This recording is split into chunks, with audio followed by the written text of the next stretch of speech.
Welcome back. I'm Kristin, and I'm going to be leading you through this flow today. I've got for you a core primer series, so we'll be warming up the abdominals, focusing on the glutes, and also adding in a few twists for the rotational qualities of the spine. You should be okay without blocks, but if you ever need them, feel free to bring them to your mat. Also, if you don't have blocks, okay to grab a water bottle and use that instead. Let's get started. Let's find our way into our downward facing dog.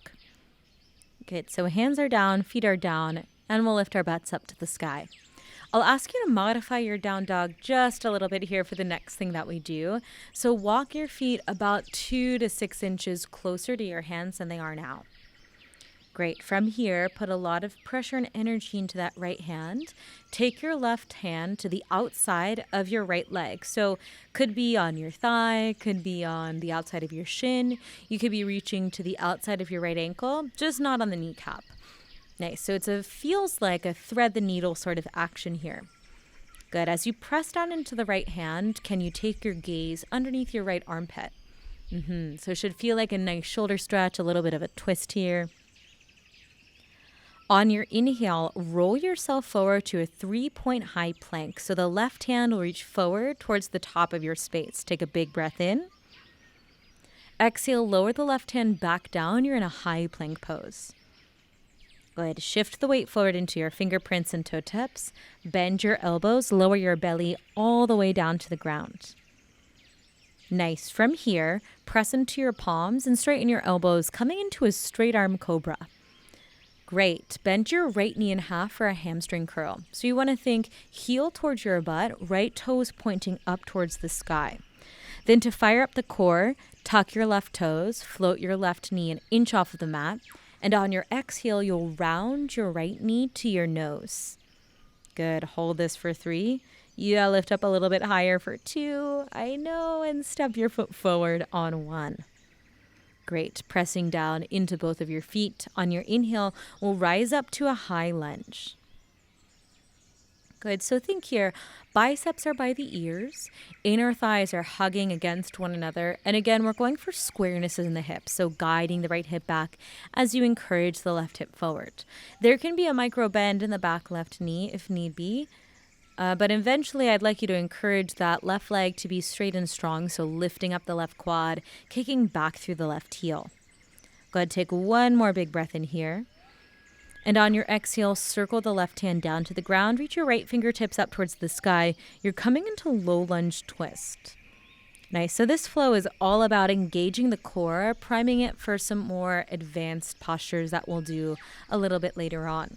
So even in this twist, think on your inhale, I'm getting longer in my torso. On your exhale, it's navel towards spine to rotate the chest and the gaze more up towards the sky.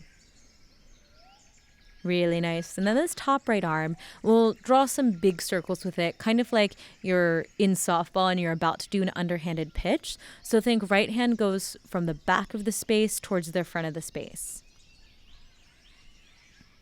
Good. Let's do 2 more of those. On this last one, circle the right arm, and left foot forward, arriving in chair pose. Yeah, so that entire transition takes a lot of core and a lot of stability in that bottom right leg.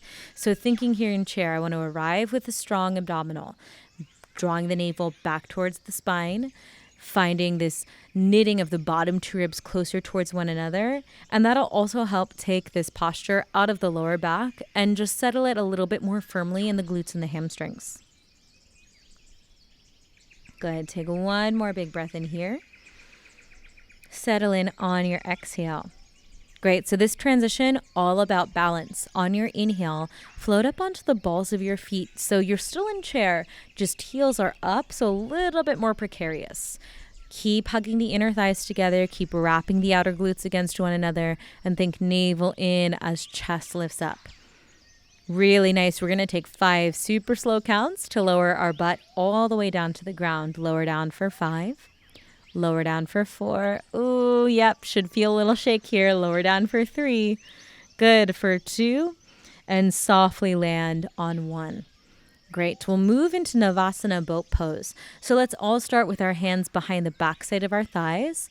Lift your shin bones up parallel towards the sky. And then for your feet, I'd like them to be energized, but you get to choose the way that that energy happens. So some people like to flex their feet. Some people like to point their feet. And then there's this thing called a floint, which is in between a flex and a point, where the majority of your foot is pointed, but your toes are flexed back. So find the way that feels the most energetic to you, and then see if you can lift your chest up nice and proud here. Yeah, keep the navel drawing back. Maybe hands float off. Good, maybe biceps reach by ears. Maybe you straighten your legs. Take an inhale. Stay on your exhale. On your inhale, you'll lower down to low boat or Ardha Navasana. Great. So this will feel like a hollow hold. Shoulders are off of the mat, legs are hovering. On your next exhale, draw your knees back up to your chest and maybe reach the arms up and overhead for a little bit more of a balance challenge. Good. Let's do 4 more like that. So inhale, lowering yourself down. Exhale, dragging yourself back up to high boat. Good. 3 more times. Inhale, lower yourself down. Exhale, draw yourself back up. Good. For 2 here. Inhale, lower. Nice control. Exhale, come back up. And 1 more time. Inhale, lower yourself down. Good. Exhale, come back up. This time, inhale, lower yourself down. You're in Ardha Navasana. We'll hover here for 3. We'll hover here for 2. And all the way on your backs on 1. Good. Hug your knees into your chest. Very nice. So a little bit of momentum here. Start to rock and roll up and down the length of your spine. Yeah, great. I'd like you to get so much that you can spring right up into chair pose. Feet land flat, arms up and hips low. It's also totally fine to place your hands on the ground to assist yourself into that chair pose. On your exhale, you'll take a forward fold. Inhale, flat back halfway lift. Exhale, hands down. You can either step, jump, or skip your vinyasa. Eventually, we'll come back into our downward facing dog. Nicely done. Take a big breath in through your nose. And a big breath out. Let's adjust the distance of our dog for just a moment. So walk your feet about 2 to 6 inches closer to your hands.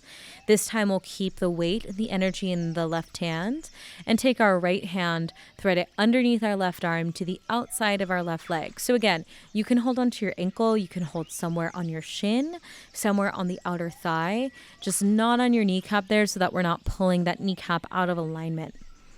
Good. And then see if you can press both your left palm and your 2 heels down into the ground so that you feel that stretch starting to happen. On your exhale, I'd like you to drag your gaze underneath your left arm. Yeah, starting to feel a little bit more of a twist sensation here. On your inhale, you'll roll yourself forward to a 3-point plank. So left hand stays down, right arm will reach forward towards the front of the space, trying to get that right bicep by the right ear. Take an inhale. On your exhale, right hand comes down into your high plank pose. Shift the weight forward into your fingerprints and toe tips, and then lower your belly all the way down to the ground.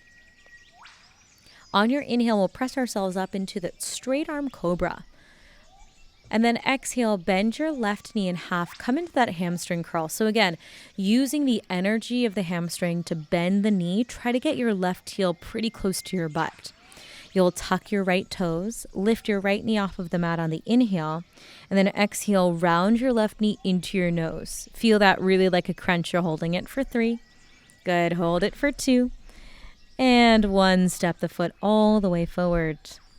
Nice. On your inhale, press down through both of your feet to rise up into your high lunge. We'll take a big breath here and just settle into the pose on the exhale. Guide your left hip back. Go ahead and encourage the right hip forward. And again, it's okay for there to be a micro bend in that back right knee, but eventually I'd like you to feel that leg is straight and strong. So lifting the quad up and kicking back through the heel. It's a little bit different than a gym box lunge. This yoga lunge has 1 leg straight and 1 knee bent. Good. Take 1 more big breath in. And then exhale, low lunge twist. We'll circle our right hand down to the ground and our left fingertips up towards the sky. Again, Try to keep in the back of our minds that this flow is primarily to start to warm up the core. So can you drive your navel in toward your spine, knit the bottom ribs in towards one another, and then find the twist really from the strength of the core. So starting to fire up the obliques here. Take one more big breath in. On your exhale, we'll start with those arm circles on the left hand. So left hand moves towards the back of the space and then towards the front of the space, like a softball underhanded pitch. Good, let's do 2 more like that. On your last one, left arm will circle forward, right arm will circle forward, and you'll step forward into your chair pose, arriving with your hips pretty close to knee level. Again, really important for the transitions here that we find that brace in the core so that it feels almost effortless to move the limbs. On your inhale, peel both of your heels up and off of your mat. You're coming into that tiptoe chair pose. Good, so the bend stays in the knees. You're just lifting your heels nice and high off of the yoga mat. And we'll take 5 slow counts to lower our butts all the way down to the ground. So slow for 5. Good, lower down for 4.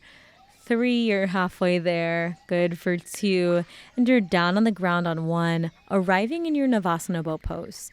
Again, chest is proud, but core stays strong. So it feels almost like you did in chair pose. Nice flat back, nice proud heart, but you've got that super intense abdominal engagement, which is going to make this pose really come alive. On your inhale, lower yourself down to Ardha Navasana. On your exhale, draw your knees back up to your chest, coming into your Navasana high boat. Good, inhale, lowering yourself down. If you want more of a challenge, biceps by ears as knees come closer to your chest. Now let's do 3 more like that. So inhale to lower. Good, exhale to lift up. Yeah, really nice. 2 more times. Inhale, lower. Exhale, come back up. This time, lower down and hold here for 4. Hold here for 3. Good, hold here for 2. And you're on your backs on 1. Nicely done. Hug your knees into your chest and start to build momentum here by rocking up and down the length of your spine. We want enough that eventually we can pop up into our chair pose. So if for you that means you need a little bit of assistance with hands on the ground, totally cool. Find your hips low and your chest up in your Utkatasana chair pose. Take 1 more big breath in. And then exhale, forward fold, let it go. Inhale, come to flat back, halfway lift. And exhale, hands down. You can either step, jump, or again, skip vinyasa. Totally cool to leave out the push-ups, to change the vinyasa by adding push-ups in any way that feels good to you. Downward facing dog is where we all meet. And we'll take 2 nice full breaths here. Big breath into the nose. And a big breath out. 1 more inhale. And exhale. Awesome work, guys. I hope you feel that in your glutes and in your core and you're ready to get into some deeper asana or just go on with the rest of your day. If you like this video, please subscribe. I'll get some more out for you soon. See you next time.